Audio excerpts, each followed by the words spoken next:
Hello and welcome all of you. आप सभी लोग का स्वागत है, अभिनंदन है यूपीएससी 101 पर। तो चलिए शुरू करते हैं आज का लेक्चर। एनसीईआरटी का चैप्टर 2 एक बहुत ही इंपॉर्टेंट टॉपिक है, बिकॉज अगर आपको ये समझना है कि भारतीय अर्थव्यवस्था में कैसे बदलाव हुआ था, why India is not as developed as other countries. India 1947 में जब आजाद हुआ, what were the aspect which were adopted to make India a developed country. तो ये सारी हम लोग बातें करेंगे। Let's start.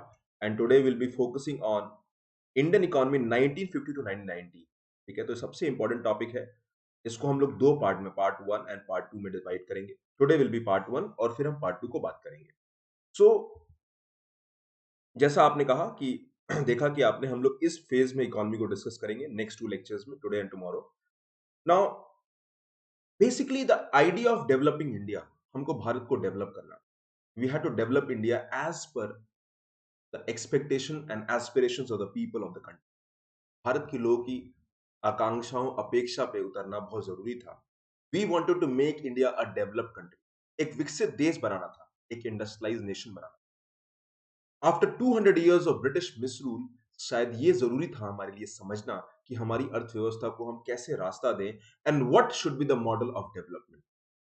पूरे अगर आप इसको समराइज करने की कोशिश करें तो आप ये समझ सकते हैं, we focused on planned development of India. पूरा जो प्रोसेस था वो प्लान्ड डेवलपमेंट था, जिसमें प्लान डेवलपमेंट में हम लोग 5 ईयर प्लान्स को हमने अडॉप्ट किया। तो क्या लिखा रहता है, the central objective of planning in India is to initiate a process of development which will raise the living standards and open out to the people new opportunities for richer and more varied life. यानी हमारा objective था कि हम लोग एक अर्थव्यवस्था को, planned economy को हम डेवलप करें। ये फर्स्ट 5 ईयर प्लान का डॉक्यूमेंट है। चलिए यहाँ से आपको टेलीग्राम चैनल से यहाँ से आपको नोट्स मिल जाएगा and do read it. I am Pramod Singh, I have been mentoring students from past 10 years. चलिए शुरू करते हैं आज का डिटेल में। तो सबसे पहले जागृति अवस्थी को कॉन्ग्रेचुलेट करते हैं, अनअकैडमी के की एक स्टूडेंट है और कल आप भी ऐसे विनर हो सकते हैं। 169 प्लस लर्नर्स हमारे टॉप अनअकैडमी टीम से जो सेलेक्ट हुए हैं स्टूडेंट्स, और 7 रैंकर्स टॉप 20 में है, टॉप 50 में 15 रैंकर्स। तो next could be you. Are you the next person in this list? हाँ बिल्कुल। तो चलिए इसी के लिए हम लोग प्रयास करते हैं, हार्ड वर्क करते हैं। प्लस अगेन स्टूडेंट जो एनरोल करना चाहते हैं, आप लोग कोर्सेज ले सकते हैं। अगर आपको प्लस कोर्स चाहिए तो live classes, weekly test, structured courses, unlimited access मिलेगा। और अगर आप आइकॉनिक लेते हो, आपको personal guidance, study planner, study materials, expert guidelines and test analysis होगा। यानी आपको मेरा कोड पी सिंह 10 आपको यूज करना है एंड पी सिंह 10 यूज करके आप जो है अपनी लर्निंग को नेक्स्ट लेवल पे लेके जा सकते हैं। मैं एज अ मेंटर आपका गाइड रहूंगा टिल योर सिलेक्शन, ये मेरा प्रॉमिस है। अन अकेडमी से जो आपको बेनिफिट मिलेगा वो अपनी जगह पर, but as a mentor I will be your guide till your selection. मैंने प्रीलिम्स दिया है, मैंने मेंस दिया है, मैंने interview, I have given 3 mains, I have given 2 interview. तो मैं इंश्योर करूंगा कि आपका सिलेक्शन एंड तक हो और एज अ मेंटर आपकी जर्नी में एंड तक रहेंगे। तो आप मेरा कोड पी सिंह 10 यूज कर सकते हैं। टेलीग्राम चैनल आप ज्वाइन करिए, मुझे रीच आउट करिए, मैं आपकी हेल्प करूंगा। नाउ अगर आप देखोगे तो 12 मंथ्स का प्रोग्राम 44,550 में होगा, 24 मंथ्स का प्रोग्राम 64,800 में होगा। और आप ये कोड मिनिमम 1 ईयर का कोर्स लीजिएगा, 1 ईयर का या 24 मंथ्स का। पी सिंह 10 आप कोड को यूज करिए, प्लस एन आइकॉनिक जो भी आपको सूट करता है लीजिए। आप अभी प्लस ले सकते हैं, बाद में आइकॉनिक में अपग्रेड भी कर सकते हैं। ऑप्शनल लेना है तो आपको 12 मंथ्स का सब्सक्रिप्शन जो है वो हार्डली आपको जो है 24,000 में मिल जाएगा। मेरा कोड यूज करेंगे तो 10% फ्लैट डिस्काउंट आपको मिलेगा सारे ही कोर्सेज में। अगर मेरा कोड यूज करेंगे पी सिंह 10, पी सिंह 10, तो आपको flat 10% discount. Weekend current affair simplified batch start हो गया है, तो जो लोग स्टूडेंट्स ज्वाइन करेंगे उनको करंट अफेयर का वीकेंड अलग से बैच मिलेगा। यानी आपकी पूरी होलिस्टिक लर्निंग होगी, स्टैटिक डायनामिक पूरा कंप्लीट करते हैं। तो चलिए शुरू करते हैं। तो भारत आजाद हो गया है 1950 टू 1990 की हम लोग बात कर रहे हैं। 1947 में इंडिया गॉट इंडिपेंडेंट, और जब इंडिया इंडिपेंडेंट हुआ तो सबसे पहला जो ऑब्जेक्टिव था वो ये था कि हम कैसे डेवलप करें।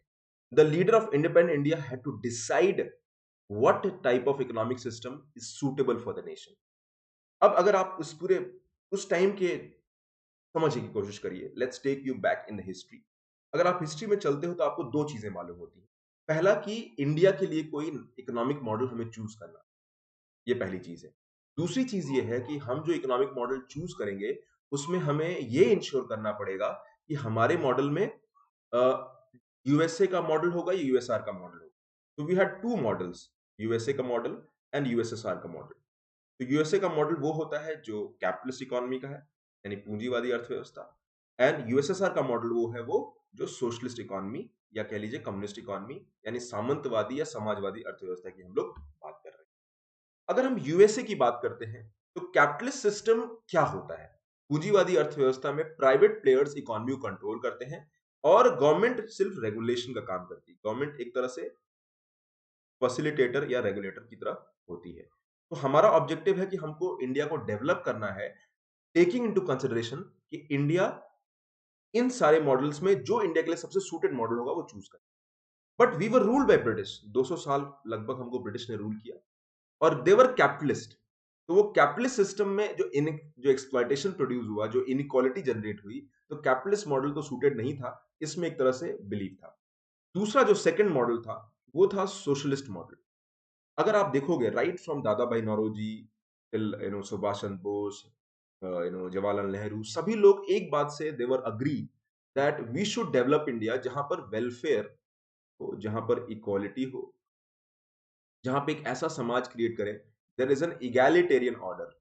There is an egalitarian order. Egalitarian order का मतलब एक सोसाइटी जहां लोग इक्वल हो, रिसोर्सेज का एक्सेस इक्वल हो, अपॉर्चुनिटीज हो, ग्रोथ हो। तो ये इसमें कहीं कोई क्वेश्चन मार्क नहीं था कि वेलफेयर और इक्वालिटी पे हमें फोकस करना है।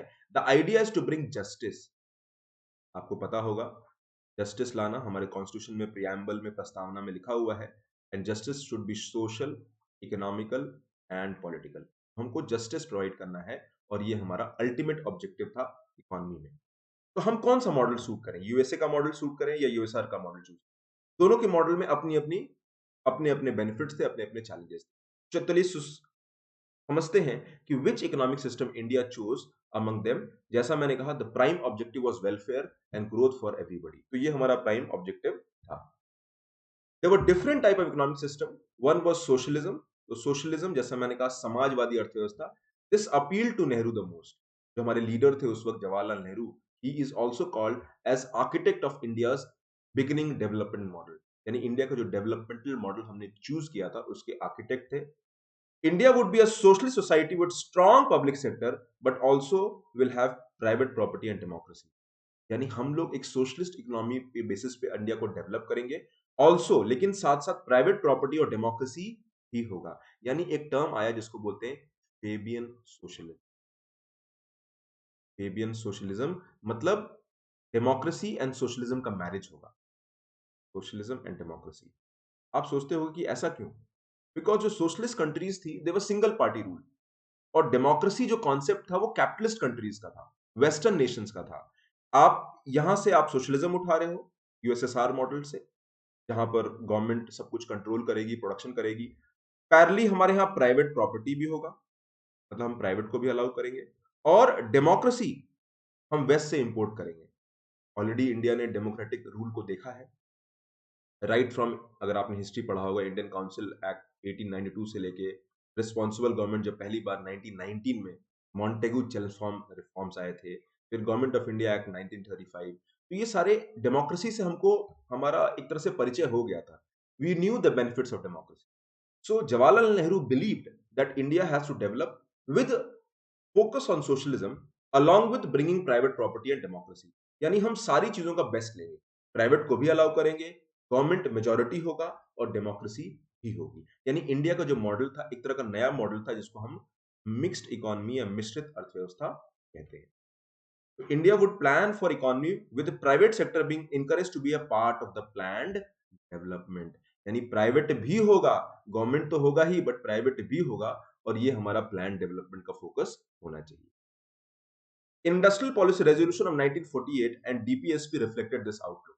यानी हमारा जो पहला इंडस्ट्रियल पॉलिसी था, औद्योगिक नीति संकल्प था, उसमें ये बात कही गई थी कि हमको गवर्नमेंट लेड डेवलपमेंट करना है, गवर्नमेंट लेड डेवलपमेंट करना है।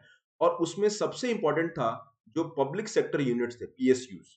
ठीक है, तो इन पब्लिक सेक्टर यूनिट्स को इंडिया को डेवलप करना था। And remember the idea was to develop India and develop the base for industrialisation.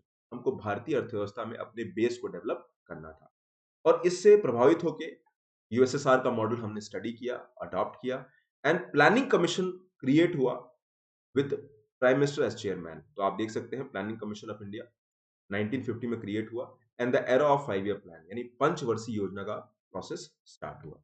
ये फर्स्ट आप इमेज देख सकते हैं, ये फर्स्ट मीटिंग है प्लानिंग कमीशन की, and it is headed by prime minister Jawaharlal Nehru, पहले प्राइम मिनिस्टर थे। और ये 1950 में प्लानिंग कमीशन डेवलप हुआ, and the idea was to make and ensure planned development of India. अब थोड़ा सा इकोनॉमिक सिस्टम की बात कर लेते हैं। जैसा मैंने कहा, एक सिस्टम है आपका यूएसएसआर मॉडल, जिसको हम कम्युनिस्ट या सोशलिस्ट मॉडल कहते हैं, और दूसरा है आपका कैपिटलिस्ट मॉडल, जिसको हम फ्री मार्केट इकोनॉमी कहते हैं। तो पहला हम बात करते हैं प्लान्ड इकोनॉमी या कमांड इकोनॉमी की बात करते हैं। इसको हम कम्युनिस्ट सिस्टम भी कहते हैं, कम्युनिस्ट या थोड़ा सा डाइल्यूटेड फॉर्म में सोशलिज्म या सोशलिस्ट मॉडल कह सकते हैं। तो कम्युनिस्ट और सोशलिज्म, कम्युनिज्म एंड सोशलिज्म में बच्चे डिफरेंस क्या होता है, आप इतना याद रख सकते हैं। कम्युनिज्म का मतलब, रिमेंबर, कम्युनिज्म का मतलब जहां पर गवर्नमेंट का ऑलमोस्ट 100% कंट्रोल है, नो प्राइवेट प्रॉपर्टी, ठीक है। और जो सोशलिज्म है, यहां पर some private properties allowed, some private properties allowed. तो ये आपका planned economy, central planned economy या कमांड या कंट्रोल इकोनॉमी कहते हैं। तो इसमें दो तरह का मॉडल होता है। एक ऐसा मॉडल जो कंप्लीटली गवर्नमेंट कंट्रोल करता है, तो ये सेंट्रली प्लान्ड इकोनॉमी है। और जो दूसरा मॉडल होता है, जिसमें हम सोशलिज्म को हम प्राइवेट प्रॉपर्टी थोड़ा अलाउ करते हैं। तो इंडिया ने ये मॉडल चूज किया, ठीक है। तो कमांड इकोनॉमी यानी 100% गवर्नमेंट कंट्रोल, 100% गवर्नमेंट कंट्रोल। तो कमांड इकोनॉमी क्या होता है? Government control all major sectors of the economy, legislate on their use about distribution of income, state decide what should be produced, how much should be produced, at what price, and private property is not allowed। तो ये सारे aspect हैं, आप private property को allow नहीं कर रहे हो, ठीक है। तो ये आपका जो सिस्टम था वो प्लान्ड इकोनॉमिक मॉडल, यानी आप कह सकते हो प्लान्ड सिस्टम को हमने डेवलप किया, ठीक है। यहां तक कोई कंफ्यूजन?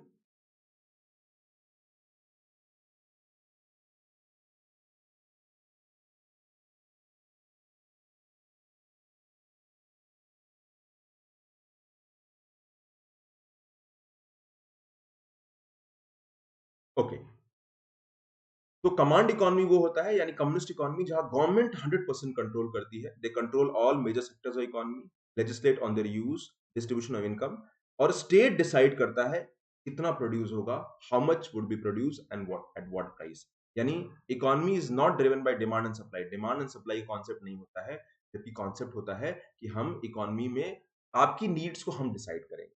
सोशल वेलफेयर, इक्वालिटी, ये एस्पेक्ट जो है इकोनॉमी को ड्राइव करेंगे। तो ये आपका कमांड इकोनॉमी। दूसरा होता है market economy. Market economy, it is the opposite. State has minimal role, state का रोल बहुत कम होता है। The state has minimal role and in the management of the economy, production, consumption, distribution decision predominantly is left to the market। यानी state का minimal role होता है और प्राइवेट कंट्रोल्स द इकोनॉमी, तो प्राइवेट इकोनॉमी को control करता है। State plays a certain role in distribution. State is called laissez faire, यानी let us do, no interference. Interference का कोई स्कोप नहीं होता है, आप इंटरफेयर नहीं करोगे इकोनॉमी में, ये ऑब्जेक्टिव आपका होता है, ठीक है। I hope this is clear to everybody. यहां तक क्लियर है सभी लोगों को?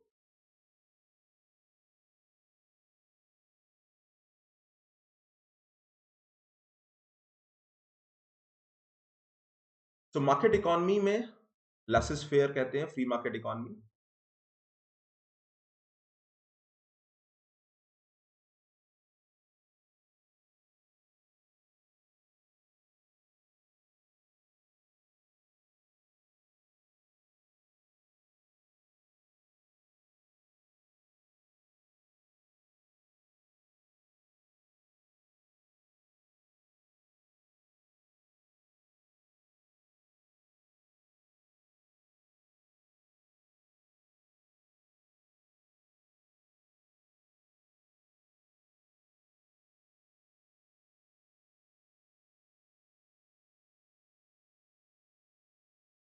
ओके, सो ये आपका फ्री मार्केट इकोनॉमी है।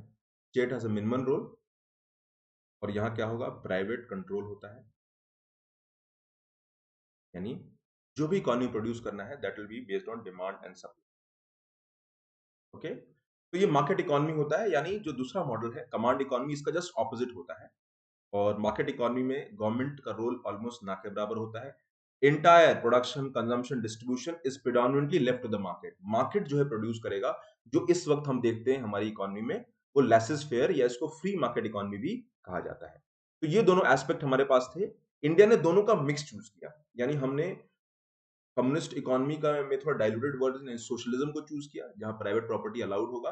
और we also took the features of market economy, जहां हमने प्राइवेट को अलाउ किया। और ये मॉडल था mixed economic model. Mixed economic model था ये जो हमें डिसाइड करना था। ठीक है, तो आप देख सकते हैं ये मेरा प्लस कोर्स है, इसको आप फॉलो कर सकते हैं यहाँ पे। ऑल्सो स्पेशल क्लासेस आपके अगर आप करोगे तो आपको ये सारे बेनिफिट होंगे। आप मेरे स्पेशल क्लासेस रेगुलरली करिए, मुझे फॉलो करिए, यहाँ अनअकैडमी ऐप डाउनलोड करिए and reach out to me. और मेरे लेक्चर्स करिए पर्सनल लेवल पे, आपको जो भी हेल्प चाहिए होंगे वो मैं आपको हेल्प करूंगा। ठीक है, तो चलिए बात करते हैं। अब हम आते हैं वापस टाइप ऑफ इकोनॉमिक सिस्टम में। पहले हम बात करते हैं फ्री मार्केट इकोनॉमी की, यानी लेसेस फेयर। अब मार्केट इकोनॉमी जहां पर goods and service are determined by price and demand and supply, यानी जो प्राइस होता है वो डिमांड एंड सप्लाई पे बेस्ड होता है। इसको लेसेस फेयर इकोनॉमी कहते हैं। लेट अस डू, नहीं हमें करने दो, नो इंटरफियर, इंटरफियर मत करो। और ये मॉडल गया था क्लासिकल इकोनॉमिक्स, यानी पहले जब से पहली जो इकोनॉमिक्स प्रिंसिपल्स आए थे, एडम स्मिथ, जिनको फादर ऑफ क्लासिकल इकोनॉमिक्स कहा था, उन्होंने ही प्रमोटेड या उन्होंने प्रमोट किया था कि भाई आपको लेसेस फेयर इकोनॉमिक मॉडल होना चाहिए। गवर्नमेंट का रोल इकोनॉमी में नहीं होना चाहिए, government should just regulate. Laissez faire mean let us do, let's go, let pass. It proponents made argument against government interference with economy and trade. It is synonymous with free market economy. ये free market economy हमने choose किया। और India ने mixed economic model choose किया, जहां state and market दोनों जो है अपना अपना काम करेंगे। हमारा इकोनॉमी कमांड इकोनॉमी, तो ये हमारा कॉन्सेप्ट था। चलिए, अब जैसा मैंने कहा कि दो एस्पेक्ट थे, कमांड इकोनॉमी एंड आपका फ्री मार्केट इकोनॉमी। दोनों में डिफरेंस क्या है? The difference between planned economy and command economy. देखो, कमांड इकोनॉमी यानी यूएसएसआर का मॉडल, प्लान्ड इकोनॉमी जो इंडिया ने चूज किया, दोनों के बीच क्या डिफरेंस है? आप कहोगे सर दोनों तो सिमिलर है। सिमिलर तो है, लेकिन प्लान्ड इकोनॉमी में जो इंडिया ने चूज किया, इसमें थोड़ा प्राइवेट प्लेयर अलाउड था और इसमें वेल्थ जनरेशन भी अलाउड था, डेमोक्रेसी भी थी। In the former, there'll be mixed economy, while in the latter, government owns and regulate the economy to monopoly level. यानी गवर्नमेंट मोनोपोली होगा कमांड इकोनॉमी में, और प्लान्ड इकोनॉमी में मिक्स्ड इकोनॉमी होगी। तो command economies were set up in China and USSR mainly for rapid economic growth, socio economic justice, but have been dismantled in the past 2 decades। यानी China और USSR में हमने command economies को develop किया। ये अलग बात है कि पिछले 2-3-30 सालों में ये भी हट गया है, as they could not create wealth sustainably. एक सवाल हमेशा उठता है कि भाई कम्युनिस्ट या सोशलिस्ट इकोनॉमी और दूसरा आपका कैपिटलिस्ट इकोनॉमी, इसमें कैपिटलिस्ट इकोनॉमी आज भी प्रेवलेंट है, कम्युनिस्ट जो है फेल हो गया। उसका सबसे बड़ा कारण है that they never promoted innovation and efficiency. यहां पर वेल्थ जनरेट नहीं करोगे, गवर्नमेंट आपको जॉब देगा, गवर्नमेंट आपको सारा नीड्स आपकी मीट करेगा, लेकिन और कोई बेनिफिट नहीं होगा। तो they could not create wealth sustainably, and that is where ये सबसे बड़ा इसका लिमिटेशन था। यहाँ इनोवेशन नहीं था, एफिशिएंसी नहीं था। मान लीजिए आप एक कमांड इकोनॉमी में काम करते हो, गवर्नमेंट आपको जॉब दे देती है। अब गवर्नमेंट ने आपको जॉब दे दिया, जब जॉब दे दिया तो आप उस जॉब को कर रहे हो, और जब उस जॉब को कर रहे हो तो जॉब सिक्योरिटी है, लेकिन ग्रोथ नहीं है, आप वेल्थ जनरेट नहीं कर सकते हो। और यहीं आपने अपना एक प्राइवेट बिजनेस किया तो you can grow up to any limit. तो no profit means no incentive, यहाँ पे कोई प्रॉफिट का कॉन्सेप्ट नहीं है, गवर्नमेंट सब कुछ कंट्रोल करेगी। तो कम्युनिज्म या सोशलिज्म का अच्छी बात क्या है? अच्छी बात भी है, लो अनएम्प्लॉयमेंट, सबके पास जॉब है, गवर्नमेंट सबको जॉब दे रही है, वेलफेयर इक्वालिटी ये हमारा ऑब्जेक्टिव है, great job security, government does not go out of business, हमेशा गवर्नमेंट आपको जॉब देगी।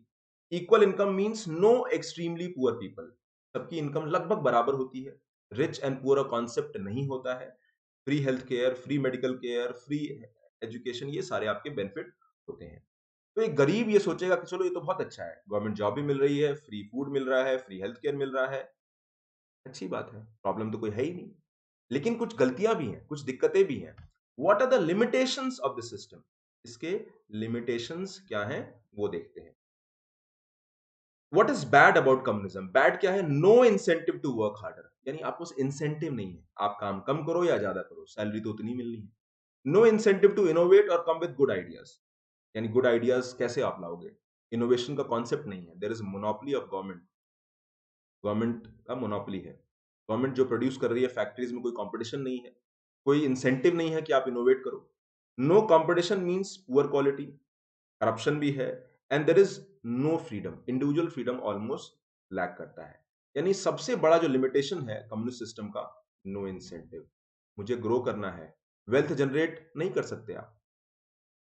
कैपिटलिस्ट सिस्टम में एक आदमी रिच बन जाएगा, सुपर रिच बन जाएगा, बिलियनेयर बन जाएगा, लेकिन ऐसा हमारे कम्युनिस्ट सिस्टम में नहीं है। यानी यहाँ पे सबको हम इक्वल करने की कोशिश करते हैं। तो मेरा इनोवेशन, मेरा वैल्यू, मेरा self worth will not be counted, and that is the सबसे biggest limitation. So that is about communist system. Example of how free market economy regulate. एक और बात है कि भाई फ्री मार्केट इकोनॉमी क्यों अच्छा है। देखिए, फ्री मार्केट इकोनॉमी की अच्छी बातें हैं, खराब बातें भी।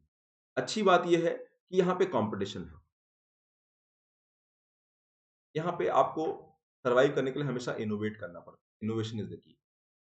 आपको रिवॉर्ड मिलता है प्रॉफिट के फॉर्म में, वेल्थ के फॉर्म में, ठीक है ना, इंसेंटिव है, ये सारे बेनिफिट हैं। लेकिन यहाँ गवर्नमेंट रेगुलेशन भी करती है, क्योंकि गवर्नमेंट कहती है हमें रेगुलेट करने की जरूरत नहीं है, अपने आप कंपटीशन रेगुलेट करेगा, कंपटीशन रेगुलेट करेगा। Lower prices, better quality, more variety, यानी आप बेटर क्वालिटी दो एट चीप प्राइसेस, कंपटीशन होगा, आप प्राइस कम करोगे तभी बिकेगा। Also you have to give quality.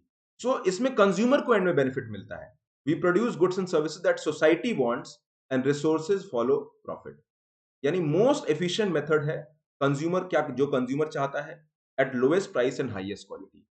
आप क्वालिटी थोड़ा खराब करो, आपका सेल डाउन हो जाएगा, आप प्राइस बढ़ाओ, सेल अगेन डाउन हो जाएगा।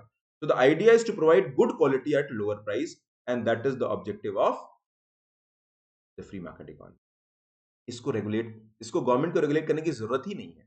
तो ये एक एस्पेक्ट है, बट ऐसा पूरी तरह सही नहीं है, यहाँ पे मार्केट फेलियर्स होते हैं। और अब हम लोग एक नए एरा में जी रहे हैं जिसका नाम है रेगुलेटेड कैपिटलिज्म। तो रेगुलेटेड कैपिटलिज्म में रेगुलेशन होता है, तो आप रोक नहीं सकते हैं।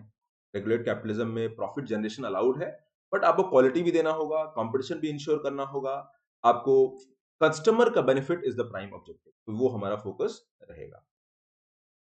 तो इन दोनों सिस्टम अवेलेबल था, अब मुझे क्या करना था, एक बीच का मॉडल यानी मिक्स्ड इकोनॉमिक मॉडल हमें चूज करना था।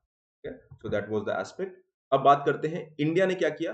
1947 के बाद India launch the 5 year plan for rapid growth, यानी हमने कहा कि हम प्लान्ड इकोनॉमिक मॉडल, यूएसएसआर से सोवियत मॉडल को उठाया, उसको इंडियन रिक्वायरमेंट के हिसाब से मोल्ड किया, उसमें डेमोक्रेसी का तड़का लगाया, ठीक है।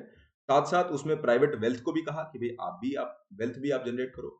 तो बड़े कंपनीज जो थे, टाटाज थे आपके, बिरलाज थे, तो ये सारे लोग अलाउड हैं, ये रहेंगे, ये सारे लोग अलाउड हैं, ये रहेंगे, इनको आप नहीं रोक सकते।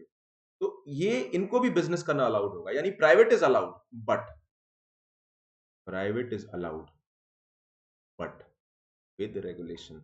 रेगुलेशन रहेगा, प्राइवेट को अलाउ करो, और रेगुलेशन इक्वली इंपॉर्टेंट है।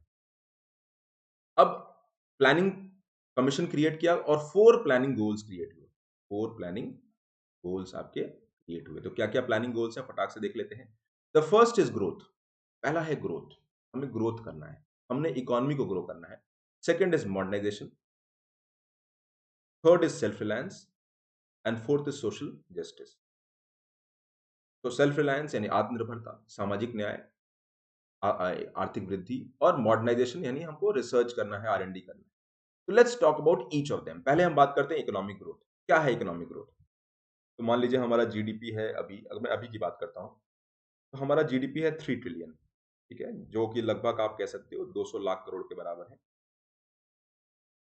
अब इसको आपने बढ़ा दिया, आपने जीडीपी के साइज को बढ़ाया, और ये 5 ट्रिलियन हो गया, ठीक है। तो ये क्या हो रहा है, 3 ट्रिलियन से 5 ट्रिलियन हुआ, मान लीजिए 5 इयर्स में हुआ, यानी एक 3 ट्रिलियन इकोनॉमी 5 ट्रिलियन इकोनॉमी बन जाती है ओवर नेक्स्ट 5 ईयर। अब ये जब बनेगी तो ये इकोनॉमिक ग्रोथ होगा। It is increase in the value of goods and services produced by the economy. It is conveniently measured as percentage rate of growth in real GDP, यानी हमारी जो अर्थव्यवस्था का जो साइज बढ़ रहा है उसका परसेंटेज की कितना बढ़ रहा है उसी को हम इकोनॉमिक ग्रोथ कहते हैं। मतलब अगर जीडीपी मैं कहता हूं 2019-20 और मैं जीडीपी कहता हूं 2021, तो दोनों का डिफरेंस जो होता है उसको हम इकोनॉमिक ग्रोथ कहते हैं। तो इसमें क्या होगा, रियल जीडीपी, इन्फ्लेशन को हम हटा देंगे। यहाँ ग्रोथ का मतलब होगा, growth means increase in the goods and services, यानी जीडीपी का मतलब आपकी अर्थव्यवस्था में इनकम या कितना जीडीपी ग्रो कर रही है। और मैं अगर जीडीपी की बात करूं तो हमारा जीडीपी ही बेटा नेशनल इनकम होता है, याद रखिएगा। तो जीडीपी इज नेशनल इनकम, यानी आप ये कह सकते हो जीडीपी ग्रोथ मतलब increase in national income growth, यानी भारत की जो अर्थव्यवस्था में लोगों की जो आय बढ़ रही है उसको हम जीडीपी ग्रोथ कहेंगे। टोटल कंट्री का इनकम कितना बढ़ रहा है एवरी ईयर उसको हम जीडीपी ग्रोथ कहेंगे। तो the idea is to focus on growth. अभी ग्रोथ से क्या होगा, ग्रोथ आपने फोकस किया, इकोनॉमी बढ़ रही है, अब ग्रोथ होगा तो business, let's see the positive impact. सोचिए, दिमाग लगाइए, ग्रोथ का पॉजिटिव इंपैक्ट क्या होगा, how does economy benefits to growth. तो सबसे अच्छी बात है कि ग्रोथ जब होगा तो जॉब क्रिएट होंगी, एम्प्लॉयमेंट जनरेशन होगा, फैक्ट्रीज बढ़ेंगी, ठीक है ना। आप इकोनॉमी में कुछ प्रोड्यूस करोगे तभी तो ग्रोथ होगा, तो जॉब होगा, एम्प्लॉयमेंट होगा। दूसरा, वेल्थ जनरेशन होगा, और वेल्थ जनरेशन में जो लोग भी काम कर रहे हैं उनको कुछ फायदा जरूर मिलना चाहिए, वो मिलेगा। ये अलग बात है कि रिच को ज्यादा फायदा मिलेगा, पुअर को कम मिलेगा। उसके साथ साथ गवर्नमेंट का टैक्स रेवेन्यू बढ़ेगा, गवर्नमेंट का टैक्स रेवेन्यू बढ़ेगा तो गवर्नमेंट अपना वेलफेयर बजट बढ़ाएगी, और जब गवर्नमेंट अपना वेलफेयर बजट बढ़ाएगी तो ये वेलफेयर बजट को हम इंक्लूसिव ग्रोथ यानी समावेशी वृद्धि हम कर सकते हैं, यानी हम वेलफेयर कर सकते हैं। आप देखो ना, फूड सिक्योरिटी हो गया, मनरेगा हो गया, राशन हो गया, एमएसपी हो गया, हम ये क्या कर रहे हैं, हम बैंकिंग व्यवस्था बढ़ा रहे हैं, तो ये इंक्लूसिव ग्रोथ के एग्जाम्पल है। हम एसएचजी सेल्फ हेल्प ग्रुप्स को ग्रो कर रहे हैं। तो जो वेलफेयर का जो पैसा है वो तभी टैक्स से आएगा, अगर इकोनॉमी ग्रो करेगी तो टैक्स ग्रो करेगा, टैक्स ग्रो करेगा तो it will create more possibilities of growth. तो इस तरह से गवर्नमेंट फोकस करती है कि जब ग्रोथ होगा, हमारी इकोनॉमी का जब साइज बढ़ेगा तो गवर्नमेंट की कैपेसिटी बढ़ेगी, गवर्नमेंट की जब कैपेसिटी बढ़ेगी तो हम उसको ग्राउंड पर लेकर उसके बेनिफिट को लेके जाएंगे, and that is the ultimate objective which means inclusive growth हमारा फोकस होगा। यानी आप ये भी कह सकते हैं the focus is economic development. It refers to growth that includes redistributive aspect and social justice. यानी ग्रोथ के बेनिफिट को आप सामाजिक न्याय में कन्वर्ट करोगे। GDP shows growth and not welfare, but हमको ह्यूमन डेवलपमेंट फोकस करना है, provide basic communities, provide environmental quality, freedom, और ये हमारा ऑब्जेक्टिव होगा। तो इकोनॉमी को सिर्फ ग्रो नहीं कराना है, the benefits of economy should reach the masses. पंक्ति में खड़ा आखिरी व्यक्ति तक आपके ग्रोथ को, बेनिफिट को लेके जाना होगा, और ये हमारा अल्टीमेट ऑब्जेक्टिव। आई होप यहां तक क्लियर है, कोई कंफ्यूजन नहीं होनी चाहिए, ठीक है ना। आप कमेंट सेक्शन में लिख सकते हैं, मैं इसको का जवाब दूंगा। तो growth is expected to spread to all section, raise resources for government to spend on socio economic priorities, यानी हम ग्रोथ को हम आपके ऊपर खर्च करेंगे। It takes long time for growth to trickle down to all people and region, यानी ultimately growth को हमको ग्राउंड तक पहुंचाना है, तो इसको कहेंगे trickle down of growth. The state plans for expeditious process of inclusive growth, यानी हम इसको ट्रिकल डाउन करेंगे ग्रोथ का, और ये हमारा अल्टीमेट ऑब्जेक्टिव होगा, यानी ग्रोथ का बेनिफिट हम ग्राउंड तक पहुंचाएंगे, और यही हमारा रियल ग्रोथ होगा। दूसरा पार्ट है, सेकंड पिलर है मॉडर्नाइजेशन। हमको अपने देश को मॉडर्नाइज करना है, हमको अपने देश को इंडस्ट्रियलाइज करना है, हमको एक विकसित देश बनना है, and for that we need investment in technology, research and development. Education is the foundation for modernisation.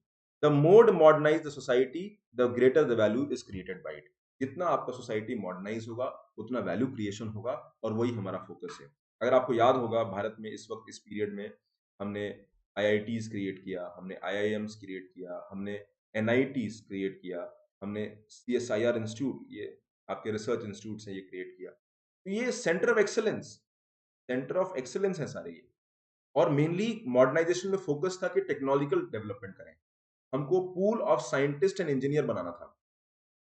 जो भारत की जो औद्योगिकरण है, द इंडस्ट्रियलाइजेशन ऑफ इंडिया, उसमें ये इनका एक अच्छा योगदान हो। और रिमेंबर, ये बात याद रखिए कि हमको अपनी कैपेसिटी को डेवलप करना है, तो हमें इसको जीरो से इस काम को स्टार्ट करना है, and that is the modernisation. Modernisation technology के अलावा हमको अपनी सोच में भी करना है। Secular belief, no, liberal thought, gender justice, ये सारी बातें भी इसमें आप कह सकते हैं। थर्ड प्लानिंग गोल आपका सेल्फ रिलायंस था। तीसरा था self reliance, relying on the resources of the country and not depending on other countries and MNCs for investment and growth. हमको अपने रिसोर्सेज पे फोकस करना है, हमको अपनी कंट्री की कैपेसिटी को बढ़ाना है। आत्मनिर्भर भारत, आत्मनिर्भर भारत। क्यों क्यों ये नारा था? It was because we were under British rule for 200 years. 200 साल के ब्रिटिश रूल में सबसे बड़ी जो समस्या देखने को मिलती कि हमारे कैपेसिटी डेवलप नहीं हो पाई।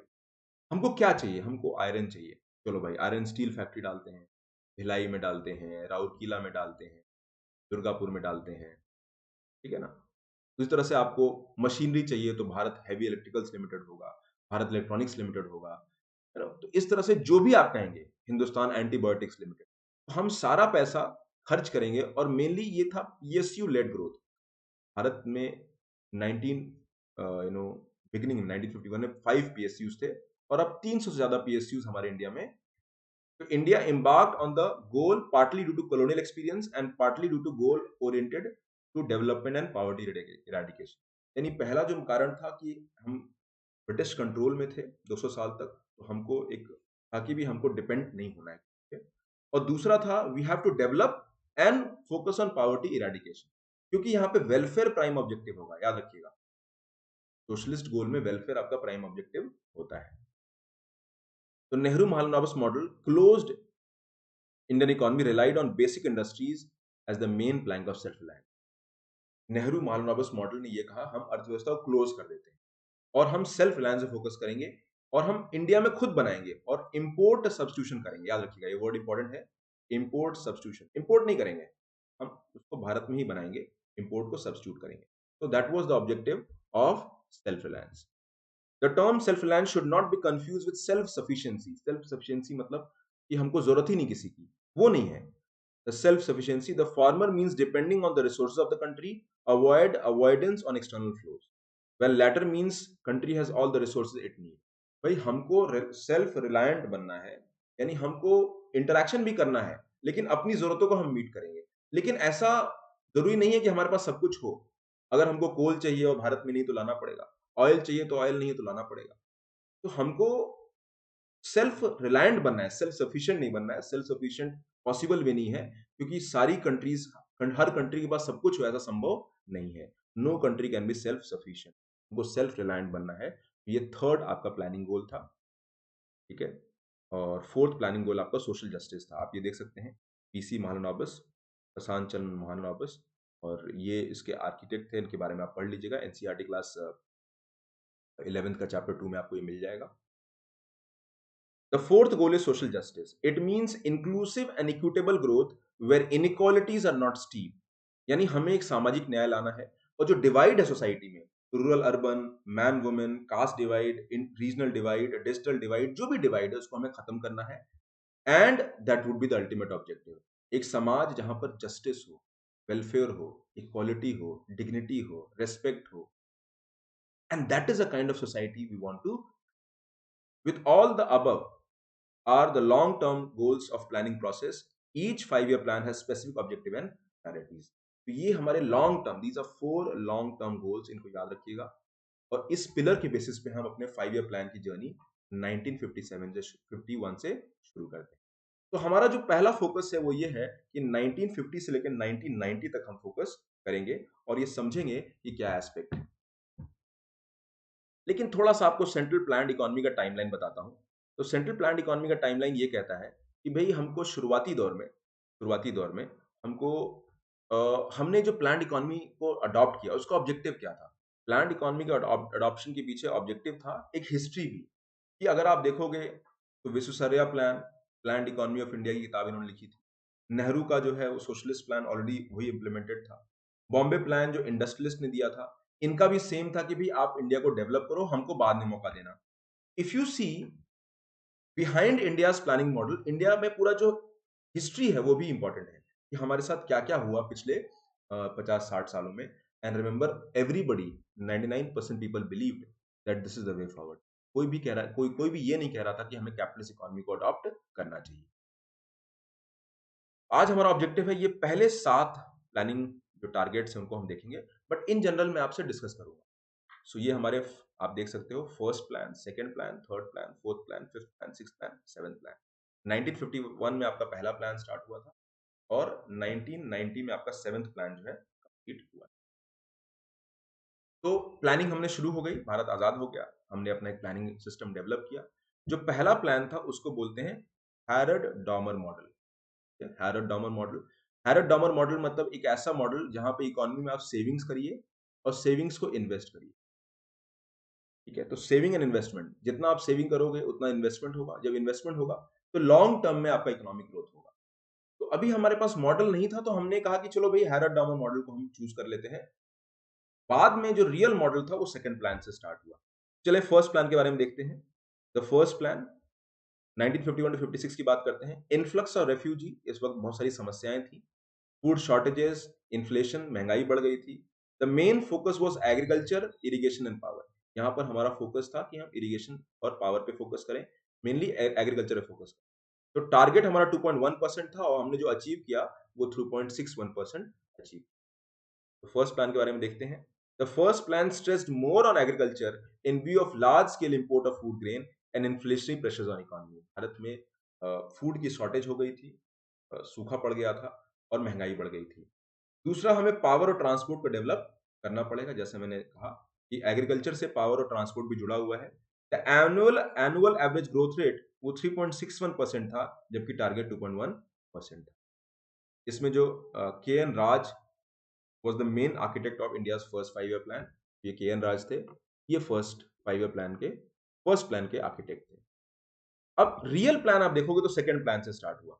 सेकंड प्लान 1956 से शुरू हुआ और इसी प्लान को हम लोग पीसी महालनोबिस मॉडल कहते हैं।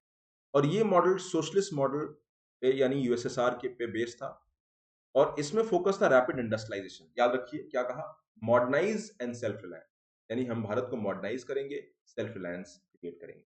लेकिन उसके लिए हमको इंडिया को इंडस्ट्रियलाइज करना था और इंडस्ट्रियलाइज करने के लिए हमें we focused on heavy industries.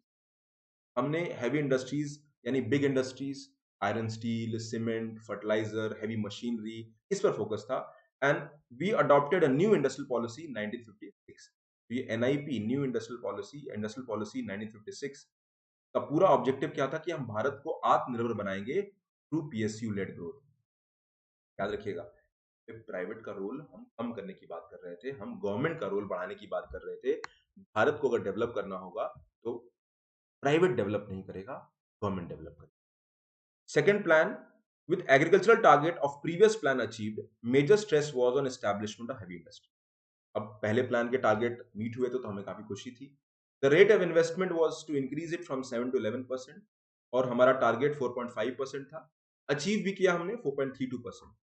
The plan envisages to give big push to the economy so that it enters the take off stage. हमको पुश किया ताकि हम टेक ऑफ स्टेज में जाएं। It was based on Nehru Mahalanobis model of self reliance and basic industry driven growth.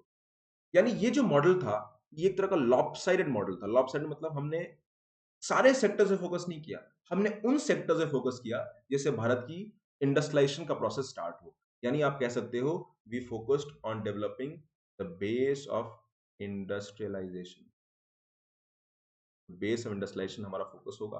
आप देख सकते हो यहाँ पे सेकेंड प्लान ये हुआ और टारगेट काफी क्लोजली हमने अचीव भी कर लिया था। तो सेकेंड प्लान तक 1961 तक गाड़ी अच्छे से चली। ठीक है, आई होप यहाँ तक कोई कंफ्यूजन नहीं होगा, आपको समझ में आ रहा होगा। Now will go to the next one, third plan की बात करते हैं। और थर्ड प्लान अगर आप देखोगे तो थर्ड प्लान 1961 में शुरू हुआ बट 62 में वॉर हो गया, इंडिया चाइना वॉर। फिर 65 में एक और वॉर हो गया। तो यहां पे फोकस क्या था कि इंडस्ट्री और एग्रीकल्चर को बैलेंस करें।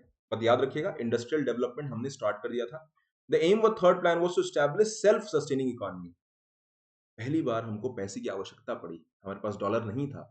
We resorted to borrowing from IMF and rupee was devalued in the for the first time. हमने करेंसी को वीक किया। डिवैल्यू का मतलब करेंसी को वीक करना, यानी अगर $1 इक्वल टू 40 रुपीज है तो आपने $1 इक्वल टू 50 रुपीज। एग्जाम्पल दे रहा हूँ। तो आप करेंसी को वीक कर रहे हो और ये ऑफिशियल होता है, आरबीआई करता है, तो इसको हम लोग डिवैल्यूएशन कहते हैं। अब जब आपने वीक किया तो इसका ऑब्जेक्टिव क्या है? वीक करने का ऑब्जेक्टिव ये है कि आप का सामान, इंडिया का सामान बाहर सस्ता हो जाएगा एंड एक्सपोर्ट्स ग्रो करेगा। और जब एक्सपोर्ट्स ग्रो करेगा तो डॉलर आएगा, और डॉलर आएगा तो इंडिया को फायदा होगा। तो rupee was devalued for the first time to boost export. तो एक्सपोर्ट्स को बूस्ट करना है, लेकिन जैसा मैंने कहा इस वक्त बहुत सारी समस्याएं थी। एक बड़ी समस्या ये थी कि हर कुछ सालों में सूखा पड़ता था, ड्रॉट हो रहा था। भारत अभी अपने पैरों पे खड़े होने की कोशिश कर रहा था, तब तक चाइना से कॉन्फ्लिक्ट हो गया, फिर पाकिस्तान से वॉर हो गया। तो India's conflict with Pakistan, China and repeated drought contributed to failure of this plan. यानी थर्ड प्लान डिरेल हो गया, हमारे टारगेट से काफी बाहर चला गया। आप देखिए थर्ड प्लान डिरेल हो गया। 5.6% था और हमने 2.38% को अचीव किया। The aim was to make India self reliant and self generating economy. Agriculture was given the top priority, लेकिन फेलियर हो गया because of drought and war with Pakistan and China. यानी जब वॉर हुए तो आप क्या करते हो, भारत के जो रिसोर्सेज हैं उसको आप वॉर के लिए यूज कर रहे हो। हमारे जो 1962 का जो वॉर हुआ था उसमें we felt cheated, because Jawaharlal Nehru को लगता था कि भी चाइना ऐसा काम नहीं कर सकता, and he believed in the sense of fair play. तो जब वॉर हुआ and we were defeated in that war, so it was a blow to our self respect. Also हमारी कैपेसिटी डेवलप नहीं हुई, हमने अपनी आर्मी को डेवलप नहीं किया था। तो हमने फोकस किया हमारा डिफेंस का मॉडर्नाइजेशन हो, हमारे ऑर्डिनेंस फैक्ट्रीज जो है जो चाहिए हमें वो बनाए, और इस तरह से हमने थर्ड प्लान में हमारा जो रिसोर्सेज है वो डाइवर्ट हुआ फॉर वॉर प्रिपरेशन, और इसकी वजह से ये नुकसान भी देखना पड़ा और इकोनॉमी डिरेल हो गई। तो ये आप कह सकते हो थर्ड प्लान था। और थर्ड प्लान के बाद देखिए आप क्या कह रहे हो, बीच में 1966 टू 69 यानी 3 ईयर का गैप हो गया। फिर ये 3 ईयर का गैप हो गया। आप ये कह सकते हो कि 3 ईयर 1966 से लेकर 69 तक हमने अपने 5 ईयर प्लान को सस्पेंड कर दिया या पोस्टपोन कर दिया। ठीक है। Third plan experience difficulties on external front, जैसा मैंने कहा war in 62 Pakistan and economic trouble mounted on domestic front. भारतीय अर्थव्यवस्था में भी समस्याएं आ रही थी, इन्फ्लेशन बढ़ गया था, फ्लड सूखा पड़ता था, कहीं फ्लड हो रहा है कहीं सूखा पड़ रहा है, फॉरेक्स क्राइसिस, हमारे पास डॉलर्स नहीं था। तो fourth plan could not be started from 1966, और फिर हमने 3 एनुअल प्लान क्रिएट किया, और इस पीरियड को हम लोग प्लान हॉलिडे भी कहते हैं। प्लान को हॉलिडे कर दिया।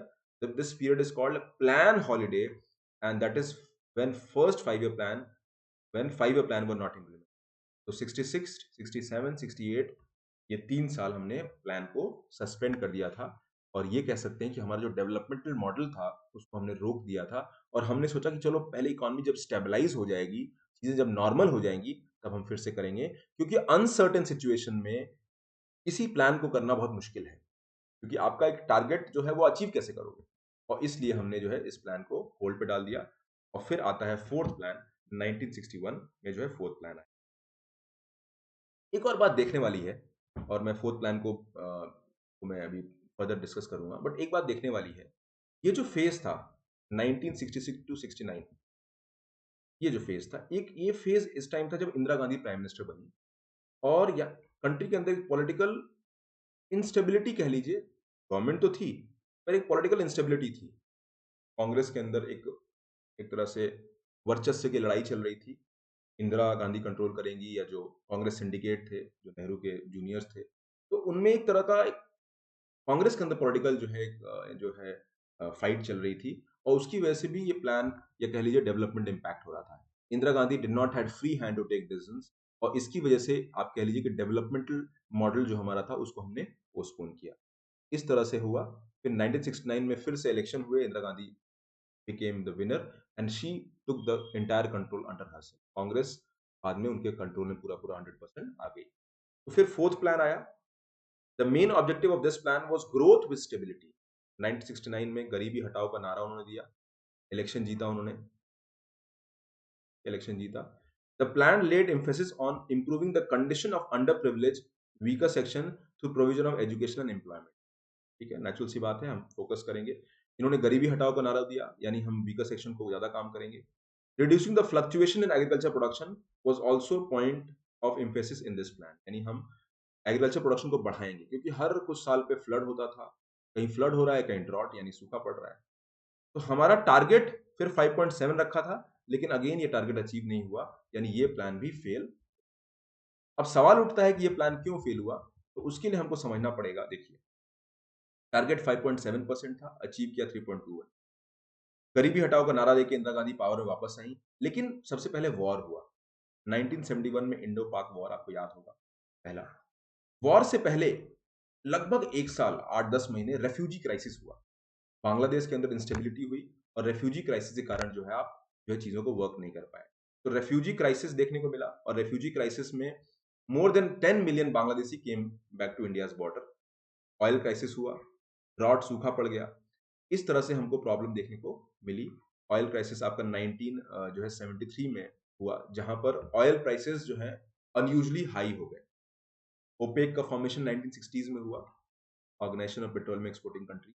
तो इन्होंने ऑयल प्राइसेस को बढ़ा दिया और हमारा जो ऑयल प्राइस था वो सडनली जब बढ़ा तो ऑयल इंपोर्ट बिल बढ़ गया। इंपोर्ट बिल बढ़ गया, पैसा तो है नहीं आपके पास, डॉलर की अर्निंग हो नहीं रही हो, तो आप अपने इंपोर्ट्स को पे कैसे करोगे? और इसीलिए आपको याद होगा कि पिछले 1966 में इंदिरा गांधी ने डिवैल्यू किया था करेंसी को ताकि एक्सपोर्ट्स बढ़े। तो इंपोर्ट बिल बढ़ रहा था बिकॉज ऑयल क्राइसिस हुआ और ये सारे क्राइसिस ने मिल करके 1972-73 में इन्फ्लेशन बढ़ा दिया, महंगाई बढ़ा दी और समस्याएं इकोनॉमी में एक के बाद आने लगी। ये अलग बात था कि इस पीरियड में हमने एक बहुत मैसिव वॉर जीता पाकिस्तान से and we were able to salvage our pride. हमारी प्राइड को हमने एक मौका दिया। 10 साल पहले जो हम हारे थे चाइना से, उसको हमने एक तरह से रिकवर किया। So that was also benefit and Indira Gandhi became an undisputed leader. लेकिन जैसा कह रहे हो कि भाई आपका इकोनॉमिक फंडामेंटल्स तो वीक हो गए थे। पहले रेफ्यूजी क्राइसिस हुआ, आपके रिसोर्सेज पूरे ड्रेन हो गए, 1 करोड़ आदमियों को आपको पूरा एक साल आपको खिलाना पड़ा, फूड फूड खिलाना पड़ा, उनको हेल्प करना पड़ा। 1971 के टाइम जो बांग्लादेश में वॉर हुआ उसमें आपकी मिलिट्री का भी एक्सपेंडिचर हुआ, तो उसकी वजह से भी कॉस्ट बढ़ गया। ऑयल क्राइसिस से ऑयल बिल बढ़ गया तो डोमेस्टिक इकोनॉमी में ऑयल महंगा हो जाएगा और महंगा होगा तो महंगाई इंपैक्ट होगी। तो ये सारे एक तरह से एक्सटर्नल फैक्टर्स पे हमें बहुत सारे चैलेंजेस देखने को मिले और हम ये कह सकते हैं कि हमारी इकोनॉमी का जो प्रोसेस था वो डिरेलमेंट अभी भी चल रहा था। तो that was the fourth plan. और इसके बाद फिर फिफ्थ प्लान आया और फिफ्थ प्लान के बारे में अगले लेक्चर में डिटेल में डिस्कस करूंगा, थोड़ा सा बता देता हूँ। बट फिफ्थ प्लान में 1975 में इमरजेंसी लग गई और हमने टारगेट को भी कम कर दिया, बट इस टारगेट को हमने अचीव किया और ये प्लान को रोक दिया गया। जनता पार्टी केम इन पावर, जनता पार्टी गवर्नमेंट जो है पावर में आई और आप देख सकते हो ये आपका फिफ्थ प्लान है। 4.4 टारगेट था, अचीव किया 4.8%। तो focus was on poverty removal and self. तो इस पीरियड में आप देख सकते हो कि चीजें थोड़ा बेटर हुई, we were able to achieve our target. ठीक है ना? अब बात करते हैं कि ओवरऑल क्या था। ओवरऑल आप ये कह सकते हो कि इकोनॉमी को हमने डेवलप किया और इकोनॉमी को डेवलप करने के बाद हम अपने प्रोसेस को आगे बढ़ा रहे थे, डेवलपमेंट को, but it did not happen as per our expectation. हमारी एक्सपेक्टेशन के हिसाब से ये डेवलपमेंट जो है नहीं हो पाया एंड द प्रोसेस जो है एक तरह से, अगर मैं आप देखो इधर इस टेबल को देखो, उससे आपको ज्यादा अच्छा लगेगा, समझ में आएगा। आप ये 3 प्लान देखो। पहला तो एक तरह से आप बिगिनिंग स्टेज में था तो हमें भी समझ में नहीं आ रहा था, but second, third and fourth plan यानी पूरा आपका मिड 50s से ऑलमोस्ट मिड 70, 15 साल और 3 साल का plan holiday, almost 2 decades were impacted and India did not achieve good growth. यानी हमने अच्छे ग्रोथ को अचीव नहीं किया। यानी हमारे जो वेलफेयर के टारगेट थे, मॉडर्नाइजेशन के टारगेट थे, सेल्फ रिलायंस के टारगेट्स थे, वो किसी हद तक मीट नहीं हो पाए। और सबसे बड़ी समस्या हमें ये देखने को मिली कि हमें अपनी इकोनॉमी को बार बार वर्क करना पड़ा so that we are able to bring back to normal. ये एक समस्या देखने को मिली।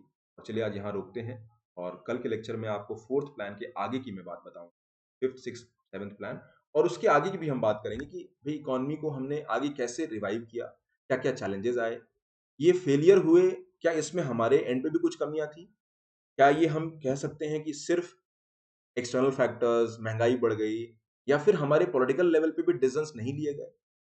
अगर मैं आपकी बात करूं 1969, तो 1969 से 74 में गवर्नमेंट जो है सोशलिज्म की तरह और मूव करी, नेशनलाइजेशन ऑफ बैंक्स किया, प्राइवेट पर्स को अबॉलिश किया। तो सोशलिज्म में कई लोग क्रिटिसाइज करते हैं कि सोशलिज्म की तरफ नहीं जाना चाहिए, हमको रादर ये फोकस करना चाहिए कि हमारी इकोनॉमी कैसे नॉर्मल हो। ये सारे एस्पेक्ट को हम अगले लेक्चर में डिस्कस करेंगे। तो आज के लिए इतना ही काफी है। Thank you very much, take care, God bless you, और फिर कल मिलते हैं 3 बजे। Take care.